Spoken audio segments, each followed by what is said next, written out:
नांदेड जिल्ह्यातील धर्माबाद तालुक्यातील मास्टी गावातून एक अत्यंत धक्कादायक आणि जातीय तणावाची घटना समोर आली आहे। गावात पहिल्यांदाच भीम जयंती साजरी केल्याचा राग मनात धरून एका गटानं दुसऱ्या समाजाच्या वस्तीवर हल्ला केल्याचा आरोप करण्यात आलाय।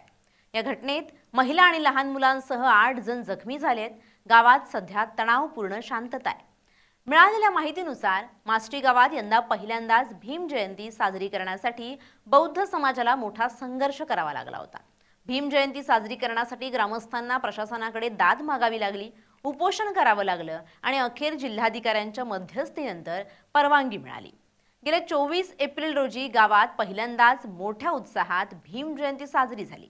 गावाजवळील बौद्ध स्मशानभूमीत लावलेला भगवा झेंडा तक्रारीनंतर पोलिसांनी हटवला होता। या 2 घटनांमुळे गावातील एका गटात असंतोष होता असा आरोप जखमींनी केलाय। 8 मे रोजी सायंकाळी या वादाचं रूपांतर हाणामारीत झालं। सरपंच बालाजी कदम आणि त्यांच्या समर्थकांनी वस्तीत घुसून लाठाकाठ्यांनी बेदम मारहाण केली। घरात घुसून महिला आणि मुलींनाही मारहाण करण्यात आली, ज्यामध्ये 8 जण गंभीर जखमी झालेत। भीम जयंती साजरी झाल्यापासून समाजाला पिठाच्या गिरणीतून दळण दळून देणं बंद केलं असून सार्वजनिक फिल्टरचं पाणी देण्याचाही मज्जाव केल्याचा गंभीर आरोप ग्रामस्थांनी केलाय। दोन्ही गटाच्या तक्रारीवरून कुंडलवाडी पोलिसांनी 25हून अधिक जणांवर गुन्हे दाखल केले आहेत। विशेष म्हणजे 10 मे रोजी या प्रकरणातील आरोपी गणेश सोनकांबळे याचा विवाह होता। पोलिसांनी माणुसकी दाखवत त्याला 11 मे पर्यंत अटक न करण्याचा निर्णय घेतला। पोलीस बंदोबस्तात गणेशचा विवाह सोहळा पार पडलाय। दुसरीकडे गावातील पोलीस पाटील आणि दुसऱ्या गटानं हे सर्व आरोप फेटाळून लावले आहेत। पोलीस पाटील विठ्ठल जाधव यांच्या मते ही हाणामारी लहान मुलांच्या भांडणातून झाली, त्याचा भीम जयंती किंवा झेंडा प्रकरणाशी संबंध नाही। प्रकाश जाधव आणि त्यांच्या समर्थकांनी सामाजिक बहिष्काराचे आरोप खोटे असल्याचं म्हटलंय। सध्या माष्टी गावात मोठ्या प्रमाणावर पोलीस बंदोबस्त तैनात करण्यात आलाय। गावात शांतता असली तरी दोन्ही गटात धुसफूस कायम आहे। सामाजिक सलोखा राखण्यासाठी प्रशासनाकडून प्रयत्न केले जात आहेत। मात्र एका बाजूला भीम जयंतीचा आनंद साजरा होत असताना दुसरीकडे अशा पद्धतीनं हिंसाचार होणं हे पुरोगामी महाराष्ट्रासाठी चिंतेची बाब ठरतेय। माष्टी गावातील हे प्रकरण आता केवळ हाणामारीपुरतं मर्यादित राहिलं नसून त्याला सामाजिक बहिष्काराच्या आरोपांमुळे मोठं वळण मिळालंय। पोलीस तपासानंतर यातील सत्य समोर येईल। अतुल विठ्ठल कांबळे।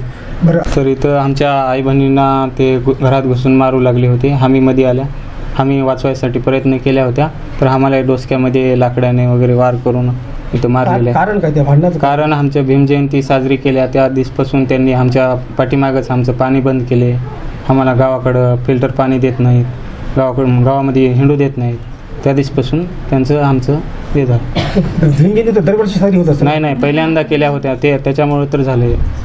पहिल्यांदा कधीच झालं नाही, फर्स्ट वेळेस झालं होतं। त्याईनं काय केलेत, यायचा नवरदेव एक सोडणार आणि त्याच्या 2 बाया मोकळे केलेत। मग आता लग्नासाठी सोडलं का? लग्नासाठी सोडलं फक्त। किती तासासाठी? आता उद्या 10ला आणलेत म्हणून परत उद्या झालं पाठवून द्यायचं। आता काय सोडते, आता उद्या कसं करतात की काय नाही की आता आमच्या स्मशानभूमीवर भगवा झेंडा लावलेत। मग झेंडा लावल्यानं आम्ही म्हणला इथं झेंडा कशाला लावल्या तुम्ही? झेंडा लावल्या आम्ही त्याला म्हणल्या नाही, तिकडे पोलीस आईला जाऊन कळिल्या।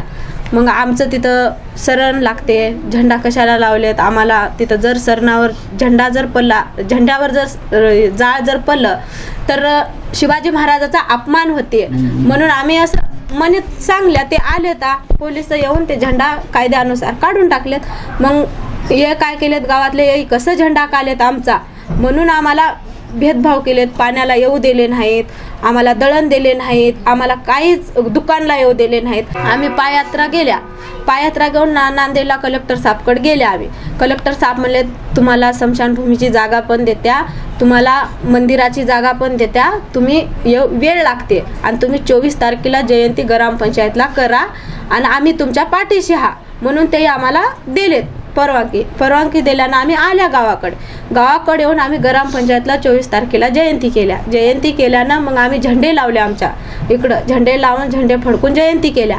याही कशी जयंती केलेत म्हणून याही आमच्या पुढे आमच्या घरापुढे झेंडे कसे लावलेत म्हणून आम्हाला घरात येऊन ते दावा धरून आम्हाला घरात येऊन शिरून मारलेत। सगळ्याला एवढं मारलेत की आमच्या म्हाताऱ्या माणसाला सुद्धा सोले नाही। विठ्ठल जाधव पोलीस पाटील या गावचं मोजे माष्टी येथील। त्या दिवशी एक हेच वाद जो झाला तो लेकराबाळापासून सुरू झाला आहे। हा वाद काय मोठा नाही, पण बाहेरचे लोक येऊन यामध्ये वाद मोठा करण्याचा प्रयत्न करत आहेत। आमचं गाव एकतर सलोखा, आमच्या गावामध्ये एकदम आजपर्यंत एकदम सलोख्यानं आमचं गाव होतं. साजरीत का केली असं त्यांचं नाही मुळात ती खोटी गोष्ट आहे. भीम जयंती ही 24 एप्रिलला झाली ती आणि भीम जयंतीची आम्ही अतिशय उत्साहात साजरा केली.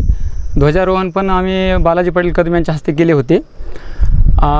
भीम जयंतीचा याच्यात काय वाद नाही, विषय नाही. आणि माष्टीमध्ये ते जो आता वर म्हणजे जे चुकीची न्यूज पसरवत आहेत त्यांना मी विनंती करतो की असं काही करू नका. गावामध्ये जे सत्य आहे ते मांडा. म्हणजे विनाकारण काही पण असं काही वाद किंवा होतील आणि शेवटी आम्हाला आमच्या गावासोबत आम्हाला आनंदी राहायचं आहे.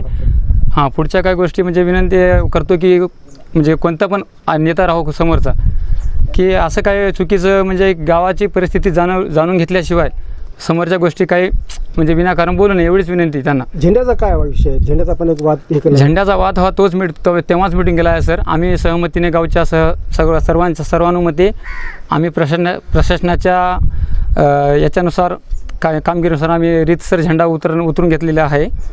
त्या झेंड्याचा काय वाद नाही समजा. तो तुमचं नाव सांगा. प्रकाश बळीराम जाधव. जाधव साहेब, किती वर्षापासून राहता तुम्ही या गावात? मी जसंच जन्मला आज 40 ते 50 म्हणजे 55 वर्ष धरून चला 50 वर्षापासून आमचे एकूण एकाच्या धुऱ्यापासून ते गावापर्यंत संबंध आहेत. आम्ही पहिल्या दुसऱ्या पंक्तीला त्याला जेव घडल्याशिवाय आम्ही जेवसुद्धा गेला नाही. आमची एवढी भारतीय संस्कृती म्हणजे एवढी आम्ही जपत गेल्या होत्या की आम्ही समजे भावाप्रमाणे राहत गेल्या होत्या. याच्यामध्ये काय आमच्या झेंड्याबिंड्याचं आम्हाला काहीच अपमान असं आम्हाला काहीच वाटत गेलं नाही. भीम जयंती कधीच साजरी झाली नाही. भीम जयंती झालं नाही, आमचं बी झालं नाही सर. त्याच्यामधलं ढोबळ भाषा सांगा तर दोघांचे बी काही साजरे झालं नाही. आणि त्याच्यासाठी सुद्धा आमचं महापुरुषाचं आम्ही कधी हे करत गेला नाही. तेच त्याच्या याच्यामध्ये भांडणं का झाली? काय कारण आहे? भांडणं फक्त कोण्या दिवशी ह्या काल परच्या दिवशी आता या लेकरा बाळापासूनच वाद सुरू झाला आहे बघा. आणि कसं राहते काही गोष्टी ते किरकोळ ते बी सांभाळायला पाहिजे. मोठ्यासोबत कोणी बी पंगा घ्यायचे काम राहीना म्हणजे ते पंगा घेतले तसं काय नाही. आणि त्याला आम्ही आक्रमणसुद्धा करत गेला नाही. कोण्याच गोष्ट सुखादुखामध्ये सुद्धा आम्ही सामील होत गेले होते त्याच्या, असं आमचं मत आहे. आणि आम्ही त्याला भावाप्रमाणे राहत गेल्या होत्या. आता उगं त्याला बाहेर गावी आता कुठले बी असो आम्ही कोणाचे नावं घेऊ न, पण त्याला असे भडकायचंच कामं त्याची चालू आहेत.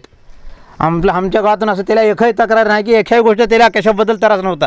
कुठून बी जा, कवाई खा, कवा बिया, कवाई फिरवा सुद्धा मासं तयार होते. पाणी देण्यास नकार दिला होता. नाही दळण दिलं नाही. दळण आता बघा ते कसं आहे समध्या गोष्टी आता हे ज्याचं त्याच्या घरच्या प्रमाण राहतात.